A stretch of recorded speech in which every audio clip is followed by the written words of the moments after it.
ഒരു സ്റ്റേജിൽ മമ്മൂക്ക പറയണ്ടായി. മമ്മൂക്കനെ പറ്റി ഒരു കുട്ടി നടന വൈഭവം പത്മശ്രീ എന്നൊക്കെ പറഞ്ഞ് ഒരുപാട് മമ്മൂക്കയെ പറ്റി പറഞ്ഞപ്പോൾ മമ്മൂക്ക പറഞ്ഞു അത്ര ഒന്നും പറയണ്ട, മമ്മൂട്ടി എന്ന് പറഞ്ഞാൽ മതി. അപ്പൊ അതുപോലെയാണ് റിമി ചേച്ചിന്, വേറെ ഒന്നും പറയണ്ട, റിമി ടോമി എന്ന് പറഞ്ഞു കഴിഞ്ഞാൽ ഏത് കൊച്ചു കുട്ടികൾക്ക് വരെ അറിയാൻ പറ്റും. സോ പണിയറിയാതെയാണ് ഒരു ഉള്ള നിറഞ്ഞ ഗംഭീര കൈഡി. Thank you. സുന്ദരിയായ അവതാരയ്ക്ക് നല്ലൊരു കൈഡി കൊടുത്ത് ഇത്രയും നല്ല വാക്കുകൾ പറയുമ്പോൾ അവർക്ക് വലിയ സന്തോഷം തന്നെ. ആദ്യം തന്നെ എൻ്റെ എല്ലാ പ്രിയപ്പെട്ട ചേട്ടന്മാർക്കും ചേച്ചിമാർക്കും കുഞ്ഞനുജത്തി അനുജന്മാർക്കും നമസ്കാരം. ഒറ്റ സങ്കടമുള്ളൂ, ഭയങ്കര ദൂരത്തിലായിപ്പോയി നമ്മൾ തമ്മിലുള്ള ഒരു ദൂരം. ഇത്ര ദൂരം വേണ്ട നമുക്കിടയിൽ. പക്ഷെ ഇനി ഒന്നും ചെയ്യാൻ പറ്റത്തില്ല. എന്തായാലും ഞാൻ കുറച്ചുകൂടി അടുത്തോട്ട് വരാം. അപ്പോൾ കുറച്ചുകൂടി നിങ്ങളെ കുറച്ചുകൂടെ കാണാൻ പറ്റും. എന്താ പറയുക, യാക്കര ശ്രീ ഉച്ചിമഹാളിയമ്മൻ ക്ഷേത്രം വളരെ ഫേമസ് ക്ഷേത്രമാണ്. എത്രയോ വർഷങ്ങളായിട്ട് ഇവിടെ പൊങ്കൽ മഹോത്സവം എന്താ പറയുക പ്രതിഷ്ഠയും ഒക്കെ നടക്കുന്ന ഒരു ഇത്രയും പ്രശസ്തമായ ഒരു ക്ഷേത്രത്തിൽ ഇങ്ങനെ എന്നെ ക്ഷണിച്ചതിന് ഒരുപാട് സന്തോഷം. ഒപ്പം ഇവിടെ വന്നപ്പോൾ തൊട്ട് സ്നേഹം കൊണ്ട് വീർപ്പ് മുട്ടിക്കുന്ന ആ പുറകിലുള്ള സംഘാടകരെ കാണുമ്പോൾ തന്നെ അറിയാം മുമ്പിൽ ഇരിക്കുന്ന ആൾക്കാർക്ക് എത്രത്തോളം ഉണ്ടെന്ന്. ആ മൊത്തം സ്നേഹം എടുത്ത് പടപടയെന്ന് കൈഡിയിൽ അറിയിച്ചാൽ എനിക്ക് ഭയങ്കര സന്തോഷം. Thank you. അപ്പോൾ നമുക്ക് 10 മണി കഴിഞ്ഞാൽ ഇവിടെ സമയം അനുവദിക്കുന്നുള്ളൂ. അപ്പോൾ നമുക്കുള്ള സമയം കളയാതെ എനിക്കൊരു കുഴപ്പമുണ്ട്. കുറേ വർത്താനം പറഞ്ഞിട്ട് കുറച്ച് പാട്ട് പാടും, അല്ലെങ്കിൽ കുറേ പാട്ട് പാടിയിട്ട് കുറച്ച് വർത്താനം പറഞ്ഞു. ഏത് വേണം? ശരി, എന്തായാലും തുടങ്ങിയേക്കാം.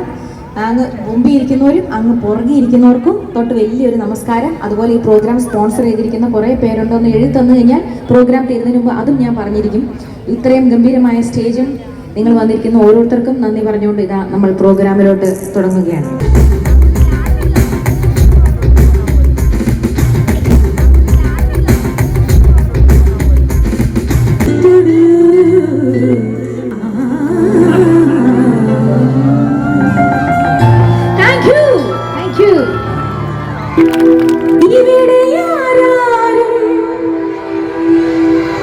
സൂപ്പർ, പോരാ, എന്തോ ഒരു ചെറിയ എനർജി കുറവ്. ഇവരെ നോക്കാം. ചൂടുണ്ട്, എന്നാലും ഒന്ന് ആഞ്ഞ് പരിശ്രമിച്ചാൽ ബാക്കിലുള്ള ആൾക്കാരും കൂടെ ഒന്ന് സഹകരിച്ചാൽ നമുക്ക് ഇത് അടിച്ചു പൊളിക്കാം.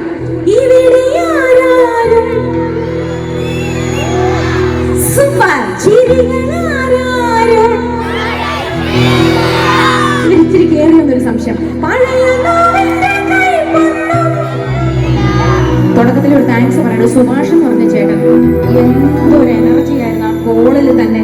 ആ ഫസ്റ്റ് കോളിൽ തന്നെ ഞാൻ പറഞ്ഞു ചേട്ടൻ വേറെ ഡേറ്റ് ഒക്കെ ഞാൻ ചോദിച്ചു. പക്ഷേ അദ്ദേഹത്തിന്റെ ആ സംസാരത്തിൽ തന്നെ ഞാൻ അങ്ങ് വീണുപോയി. ആ സുഭാഷ് ചേട്ടൻ ഒരു സ്പെഷ്യൽ താങ്ക്സ്.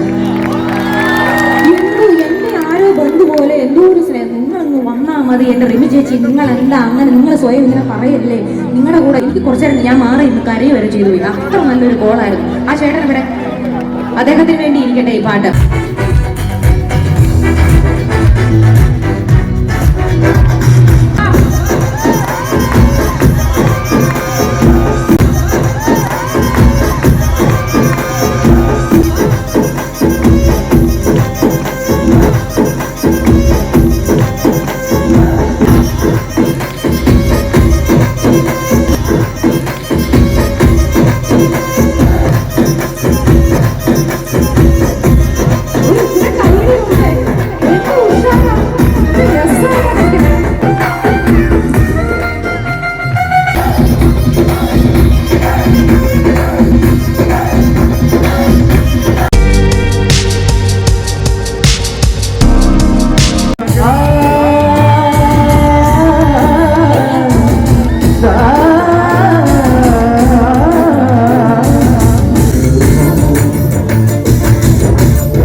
Oh